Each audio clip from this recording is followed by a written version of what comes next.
High বন্ধুরা, দেখো আগে আমরা সূত্র শিখে এসেছিলাম ম্যাট্রিক্সের সমানুপাতে। তো এই ম্যাট্রিক্সের আছে আমরা শিখবো এই যে সংখ্যাগুলো দেওয়া আছে এরা সমানুপাত হয় কি করে।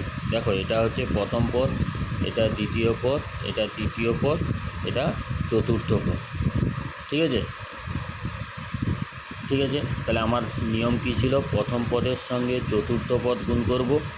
ঠিক আছে, তাহলে প্রথম পদ কত আছে 13 আর চতুর্থ পদ কত দেওয়া আছে 120। টোটাল এই দুটো গুণ করলে আসবে দেখবে 1560।